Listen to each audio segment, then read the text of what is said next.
अस्सलाम वालेकुम। अपने डिजिटल चैनल के साथ मैं हूं बाबर अंसारी और आज हम बात करेंगे बहुत सी ऐसी खबरों के ऊपर जिनके बारे में आवाम जो है वो तशवीश का शिकार है कि ये किस वजह से ये हो रहा है। सबसे पहले तो सोशल मीडिया ऐप्स जो है वो सही तरह से काम नहीं कर रही और उसकी सबसे बड़ी बात यह है कि व्हाट्सएप पर अक्सर लोग जो है वो फ़ोटोज़ डाउनलोड कर रहे हैं, वीडियोज़ डाउनलोड कर रहे हैं, वो नहीं हो रही और उन्हीं फ़ोटोज़ को अपलोड या वॉइस नोट्स जो हैं वो प्रॉपर ना डाउनलोड हो रहे हैं ना अपलोड हो रहे हैं। दरअसल ये मसला क्यों हुआ? ये मसला इस वजह से आ रहा है कि हुकूमत ने एक फ़ायरवॉल इंस्टॉल किया है। ये फ़ायरवॉल दरअसल हुकूमत के ख़िलाफ़ मनफी प्रोपेगेंडे को रोकने के हवाले से अक्सर बेशतर मुल्कों में इस्तेमाल किया जाता है।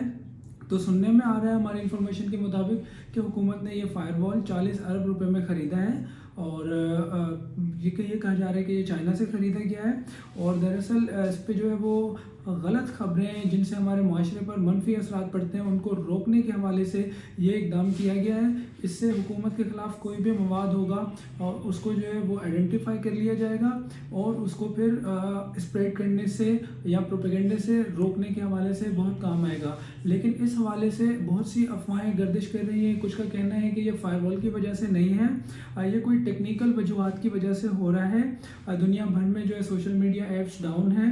तो देखें इस हवाले से आईटी मिनिस्ट्री का क्या बयान आता है या पीटीए के हवाले से। अब तक तो पीटीए इस बात की तरदीद कर रहा है कि टेक्निकल फॉल्ट की वजह से या ज़्यादातर हमें शिकायतें मौसूल नहीं हो रही इस हवाले से।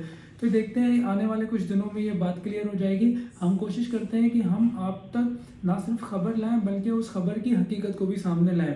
और दूसरी तरफ बांग्लादेश में आपने देखा होगा कि बहुत ज़्यादा प्रोटेस्ट चल रहा है। हसीना वाजिद की गवर्नमेंट ने वहाँ पर कर्फ्यू भी नाफिज कर दिया है, इमरजेंसी लगा दी है। ये वाकई क्यों पेश आया है कि वहाँ पर पूरा मुल्क जो है इस वक्त सीज हो चुका है? उसकी वजह यह है कि 1971 की जो जंग थी उसमें अवामी लीग के जितने भी उनके बकौल जो भी शोहदा थे जिन्होंने कुर्बानियाँ दी तो उनके लिए सरकारी नौकरियों में कोटा रखा गया था। वो कोटा रखा गया था तकरीबन 30%। और जबकि अब तलबा ने और बहुत से लोगों ने वहाँ पर एहतजाज किया जो कि एहतजाज बड़े वसी तर शुरू हुआ। वो एहतजाज बहुत से शहरों तक वो फैल गया और उसमें हुकूमत की रिट तकरीबन ख़त्म हो चुकी। बहुत सी वहाँ पे शहादतें हुई, लोगों की जानें गई, बहुत से लोग ज़ख्मी हुए, ज़्यादा तादाद जिनमें तलबा की है। तो हुकूमत को इस वक्त एक्शन लेना पड़ा और बिलाखिर हुकूमत ने हार मानकर उस कोटा को महदूद कर दिया और जो कोटा पहले 30% दिया गया था उस कोटा को अब 7% तक महदूद कर दिया गया है। लेकिन उसके बावजूद भी वहाँ पर यह एहतजाज ख़त्म करने की अब तक कॉल नहीं हुई। और दूसरी हम बात करेंगे जर्मनी के अंदर जो वाक़या पेश आया, अफसोसनाक वाक़या पेश आया कि अफ़गानिस्तान के हकाम ने मतलब जो अफ़गानी बाशिंदे हैं उन्होंने पाकिस्तानी कौंसलेट पर हमला किया, पाकिस्तान के परचम को उतारा और वहाँ पर दहशतगर्दी का मंजर पेश किया। तो इस हवाले से हुकूमत पाकिस्तान ने वज़ारत ख़ारजा ने भरपूर एहतजाज भी रिकॉर्ड करवाया है और जल्द ही उन अनासर की निशानदेही होगी और उनके ख़िलाफ़ ऑपरेशन होगा। और इसके अलावा आज पाकिस्तान में DGISPR ने एक प्रेस कॉन्फ्रेंस की। उस प्रेस कॉन्फ्रेंस में उन्होंने इस बात का इरादा ज़ाहिर किया कि पाकिस्तान में जो डिजिटल टेररिज्म हो रहा है, सोशल मीडिया के ज़रिए जो लोग गलत खबरें फैलाते हैं और उस पर जो रियासत के ऊपर अदारों के दरमियान खलीज पैदा होती है और आवाम के दरमियान, इस सब को रोका जाएगा और इसके ऊपर इकदाम किए जाएंगे, उन अनासर को पहचाना जाएगा। तो बेसिकली ऑपरेशन अज़्म इस्तेकाम जो है वो दरअसल दहशतगर्दों के ख़िलाफ़ है, ख़ासतौर पर वो दहशतगर्द जो बैरून मुल्क मुकीम है, चाहे वो डिजिटल टेररिस्ट हो, सोशल मीडिया के प्लेटफॉर्म्स के ज़रिए वो दहशतगर्दी को हवा देते हैं या फिर फिज़िकली जो है वो यहाँ पर दहशतगर्दी करते हैं सरहद पार से। उसमें बहुत से लोग मुलविस हैं, इंडिया से भी कुछ लोग मुलविस हैं, अफ़गानिस्तान से मुलविस हैं।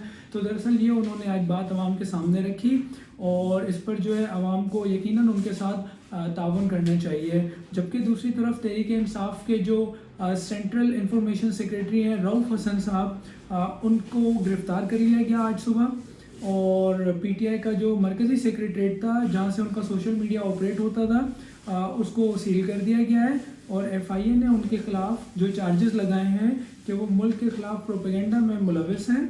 और रऊफ़ हसन और उनकी टीम और तहरीक इंसाफ की जो भी सोशल मीडिया टीम है, इस हवाले से उन्होंने काफ़ी सारे शवाहिद पेश किए हैं। तो देखते हैं कि आने वाले दिनों में जब ये अदालतों में मामला जाएंगे तो फिर बहुत सी चीज़ें हमारे सामने वाज़ेह हो जाएंगी कि किस कदर कौन कौन लोग इस चीज़ में मुलविस हैं या जो लोग मुलविस नहीं हैं, तो उनके हवाले से भी तमाम चीज़ें वाज़ेह हो जाएंगी। تو لہٰذا ہمارے ملک کو جو ہے وہ انتشار سے پیچھے جانا ہوگا. اس میں عوام کو بھی جو ہے وہ بھرپور ساتھ دینا ہوگا, حکومت کا بھی اور دوسری سیاسی پارٹیوں کو بھی ایک اچھا رول پلے کرنے کی ضرورت ہے. خاص طور پہ جو بنوں کا واقعہ پیش آیا وہ دراصل سیاسی جماعتوں کا ایک آپسی جھگڑا تھا, جس کو جو ہے وہ فوج کے ساتھ منسلک کر دیا گیا, جبکہ ایسی کوئی بھی بات نہیں تھی. وہ ویڈیوز بھی منظر عام پر آ چکی ہیں.